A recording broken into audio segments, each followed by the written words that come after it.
melalui hidup kita namanya itu dia. Supaya melalui hidup kita ada hal yang dilahirkan, ada hal yang dikerjakan. Kalau kita lihat dari Henok, nggak bisa dipungkiri, nggak kuburnya mengangkat. Apakah bisa dalam perjanjian baru zaman sekarang begitu? Mungkin juga bisa ya, nggak tahu. Tapi Alkitab mencatat terjadi. Kenapa? Karena pergaulan daripada Henok dengan Allah.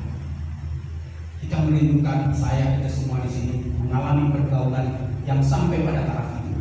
Saya berkata tadi, kita semua sudah bergaul dengan Allah. Saya sangat yakin orang mungkin dalam sini bergaul dengan Allah. Tetapi kita melihat potensi di sini, kesempatan di sini, pergaulan dengan Allah yang lebih lagi. Sampai kalau kita lihat si Henok dia terangkat, tidak dikubur. Saya nggak tahu penerjemahannya buat saudara dan saya. Silakan terjemahkan sendiri. Tapi yang saya tahu dan yang saya yakini pasti hal-hal yang luar biasa, pasti hal mujizat, pasti hal yang dahsyat, pasti hal-hal yang ilahi. Itulah yang akan kita peroleh ketika kita bergaul dengan Allah dan bergaul dengan Allah pada tingkat yang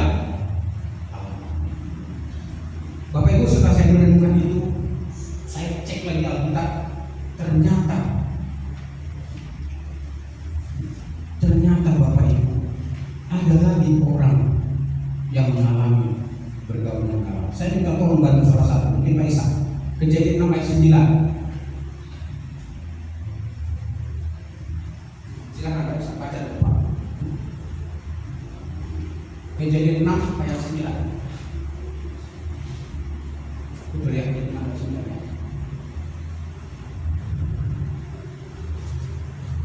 Inilah hewanmu, Nuh adalah seorang yang benar dan tidak bercela di antara orang-orang tanahnya, dan Nuh hidup bergaul dengan Allah. Jadi keluar lagi kata bergaul Bapak Ibu untuk Nuh. Nah saya kira kita tahu ya bagaimana Nuh itu orang yang kualifikasinya bergaul. Saya bahasakan dengan enak, orang yang kualitas bergaulnya dengan Tuhan sesuai dengan yang Tuhan mau, bukan karangan-karangan kita, bukan kata-kata orang, tetapi dia mengalami pergaulan dengan Tuhan setingkat yang Tuhan mau. Apa yang terjadi dengan Nuh? Nuh dicatat oleh kita setelah Henok tadi terangkat. Sekarang Nuh dicatat oleh kita ada orang yang bergaul dengan Allah. Kita sangat tahu saya kira ya dari sekolah minggu atau dari Alkitab mencatat bagaimana Nuh bisa bangun kapal itu di bukit. Jadi orang yang bergaul dengan Allah itu nggak heran. Ibu Suparno, Pak Parno akan jalan-jalan. Jadi nggak usah heran. Kadang-kadang kita memang tiba-tiba jalannya kita pikir sesat. Enggak, belum tentu. Nuh bangun kapal di puncak bukit. Nggak ada masuk akal itu. Nggak ada ilmunya itu. Nggak ada pengetahuan. Tapi kenapa bisa? Alkitab dengan jelas berkata bahwa Nuhlah yang akhirnya meneruskan dunia ini. Benar ya? Semua binasa oleh Allah. Nuhlah yang mewariskan. Dan hari ini kalau tadi saya minta turun Adam, kita juga keturunan Nuh. Karena Nuh yang tinggal, nggak mati. Jadi Nuh bergaul dengan Allah. Jadi jangan heran ibu-ibu, anak-anak, saudara-saudaraku, kadang-kadang kita nemu orang-orang yang nyeleneh pada zaman ini. Itu jangan langsung buru-buru, cek dulu. Orang-orang nyeleneh seperti Nuh itu, ngapain bangun ini di gunung? Lautnya di sana, lautnya di sini. Kira-kira gitu. Hanya-hanya itu saya kira bisa terjadi pada hamba Tuhan, anak Tuhan. Kadang-kadang. Tapi pergaulan dia dengan Allah itulah yang menjadi dia tidak goyah. Saya nggak tahu mana ada di catatan kita. Tapi yang pasti nggak mungkin dia bangun sesuatu itu kalau nggak dapat suara dari Tuhan. Walaupun kita nggak secara jelas melihat. Tapi saya percaya pergaulan dengan Allah membuat dia mengalami keputusan dari Allah. Amin. Keputusan dari Allah, yang melebihi keputusan saudara dan saya, bahkan seluruh keputusan dunia ini tidak terlalu hebat dibanding keputusan dari Tuhan. Itulah yang berubah orang yang bergaul dengan Allah kita setelah Henok. Jadi Bapak Ibu, kalau roh saudara mengantar saudara agak nyeleneh, jangan halangi. Bisa saja Allah sedang memanggil saudara sesuatu yang di luar nalar, di luar ilmu pengetahuan sekalipun. Karena apa? Karena orang yang dibuat oleh dia pasti berdampak kekal. Ya. Itu yang kedua Bapak Ibu. Jadi tadi Enok, lalu Allah geser lagi dengan Nuh. Dicatat di Alkitab, Nuh itu yang bergaul dengan Allah. Lalu siapa lagi Bapak Ibu? Ya, tapi yang tercatat di Alkitab yang saya baca dan saya cari searching hanya 3. Jadi pertama Henok, yang kedua Nuh, dan yang ketiga Ayub. Saya kok heran loh ketika saya selidiki, Ayub, ya, tapi Ayub itu sepanjang hidupnya boleh dibilang dicatat Alkitab parah. Benar ya? Paling parah ya kalau orang cerita tentang kalau menderita gitu. Belum sehebat Ayub penderitaan. Kecil itu. Mari kita baca ya, ini siapa ini? Mungkin Pak Suparno Pak. Bapak baca dulu Pak. Ayub 29 ayat 4. Benar ya, Ayub 29 ayat 4. Kita akan lihat lagi satu ayat.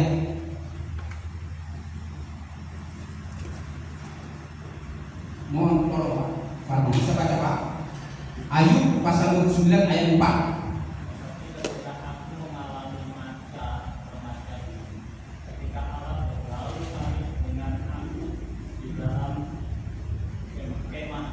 Seperti ketika aku mengalami masa remajaku, ketika Allah bergaul karib dengan aku di dalam kemah. Nah rupanya Ayub itu masih muda sudah bergaul dengan Allah. Allah catat. Walaupun sekian puluh tahun dia mengalami penderitaan. Saya pernah meneliti Ayub ya, karena ada kaitannya dengan sebenarnya satu hal yang secara spirit saya tangkap dan juga catatan-catatan. Ayub itu sempat dalam tanda kutip membanggakan imannya, karena memang dia paling masuk, tidak ada masuk, sehingga dia harus mengalami proses dari Tuhan, bukan kehendak saya, proses dari Tuhan. Jadi Bapak Ibu Saudara jangan heran kalau kadang-kadang kita juga bisa mengalami proses dari Tuhan karena Tuhan mengasihi kita. Ayub itu sebenarnya sudah pernah bergaul dengan Allah, tapi dari sepanjang hidupnya mungkin 2/3 hidup yang menderita. Kenapa? Karena tidak sadar dia mengandalkan keputusannya di Tuhan. Saya kira saya pun pernah mengalami itu. Kadang-kadang kita tidak sadar mengandalkan kebenaran kita. Aku di Tuhan. Maka itu saya bukan dikasih yang kami namanya Yenima ya. Yenima itu setelah Ayub sadar ya. Aduh, sebenarnya mudah aku dapat bergaul dengan Allah. Lama aku bilang mengandalkan iman, memang aku paling kaya, paling kudus dan sebagainya, dan orang memuji dia ya. Tapi saya melihat ketika di bagian terakhir Ayub bilang dulu kata orang saja. Jadi kebanyakan kalau kita mengalami Tuhan karena kata orang, bukan karena kita, itu kita sudah bergaul dengan Allah. Nah saudara bisa cek masing-masing ya. Kalau saudara mengenal Tuhan bukan karena Tuhan sendiri, atau bukan karena Tuhan mengalami komunikasi dengan saudara, itu sama mirip dengan identitas.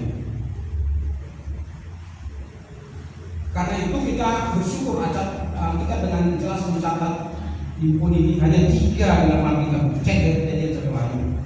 1 itu Enok, yang kedua itu Nuh, dan yang ketiga itu tentang Ayub.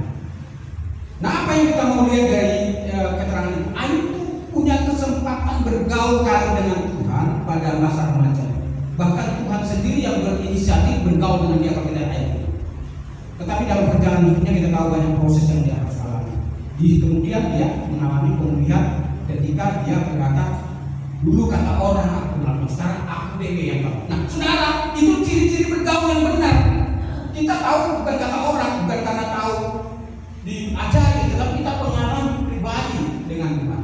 Tuhan berimpresi dalam bahasa teologinya dengan saya, berimpresi. Berimpresi itu artinya sesuatu yang ilahi masuk ke dalam hidup kita yang sementara ini untuk menyampaikan sesuatu.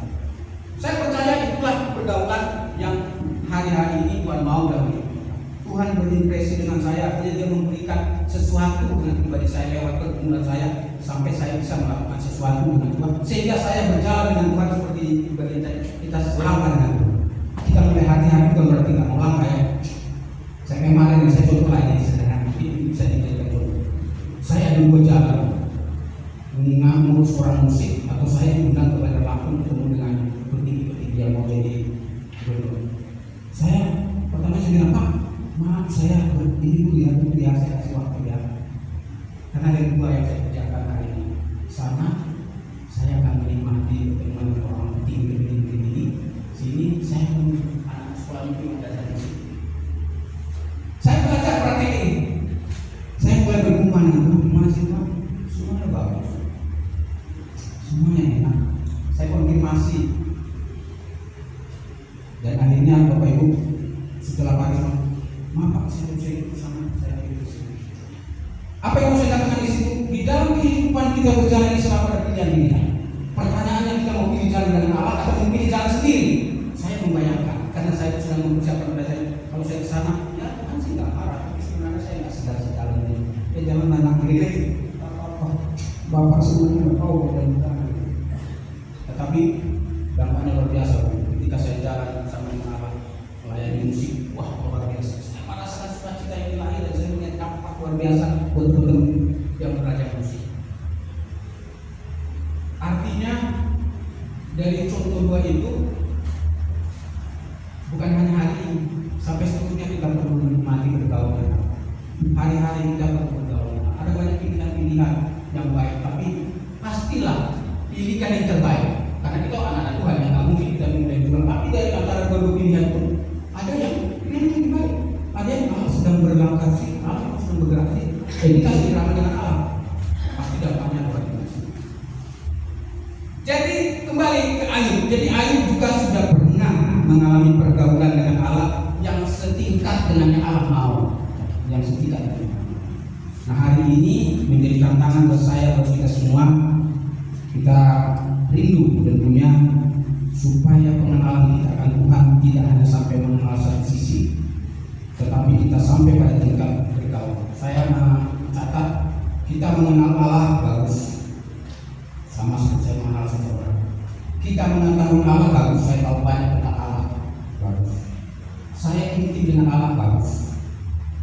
Tapi hari yang Tuhan mau kita bergaul dengan Allah, itu yang paling bagus. Karena kalau bicara keintiman itu harus saat. Tapi kalau bergaul itu setiap saat, setiap hari, setiap waktu. Masing-masing kita punya cara untuk menikmati pergaulan dengan Allah. Tetapi percayalah, Allah yang dulu merindukan segala dengan saya bergaul dengan Dia. Nah ketika paradigma ini kita buka, Allah lebih dulu mengendaki saya bergaul dengan Dia. Sesungguhnya sudah 50% jalan, tinggal melakoni. Ya, saya pikir kita perlu bicara lagi kalau bergaul dengan Allah, pasti baca kita, pasti dengan ke gereja itu perlu dibahas lagi setiap level kita ya. Itu udah suaranya. Dan bergaul dengan Allah bagaimana sampai kita menikmati Allah melalui semua unsur-unsur hidup kita, melalui ibadah kita, pekerjaan kita, pelayanan kita, keluarga kita, dan sebagainya. Menjadi refleksi bagi kita melalui firman Tuhan yang bagusan atau yang saya bagikan hari ini. Ya, saya sendiri menyadari saya harus memperbaiki hubungan saya dengan Tuhan. Saya tidak cukup hanya kenal, tahu dan dekat, tapi saya ingin mengalami pergaulan dengan Tuhan yang lebih lagi di hari-hari depan. Karena kenapa? Karena nanti di surga itu pergaulannya dengan Tuhan doang, dengan Tuhan saja. Jadi mari kita mulai sekarang, jangan buang kesempatan bergaul, jangan abaikan. Nikmatilah bergaul dengan Allah hari ini, karena Allah sungguh rindu kita bergaul dengan Dia. Dan saya percaya kita pun hari ini lewat firman yang sudah kita sama-sama dengar, memiliki rinduan yang sama supaya kita bergaul. Mari kita berdoa. Kami bersyukur Tuhan untuk kebenaran firman-Mu yang bisa kami bagikan, yang bisa Engkau sampaikan. Kami tahu bahwa Engkau terlebih merindukan kami bergaul dengan Engkau. Karena kami percaya Engkau menciptakan kami segambar dengan Engkau. Oleh karena itu Tuhan, biarlah setiap kami di tempat ini terus belajar untuk menikmati pergaulan yang lebih lagi dengan Tuhan. Ampuni kalau mungkin seringkali kami abai atau kurang care. Ya Tuhan, mulai hari ini kami bersama-sama meningkatkan pengenalan kami dengan Engkau, pengetahuan kami dengan Engkau, keintiman kami dengan Engkau sampai pada pergaulan kami dengan Engkau. Dan bisa hari-hari kami, jam-jam kami, detik-detik kami senantiasa bergaul dengan Engkau, sehingga kami menjadi anak-anak-Mu sebagaimana yang dialami Henokh, bahkan juga yang dialami oleh. Dalam nama Tuhan Yesus kami mengucap syukur.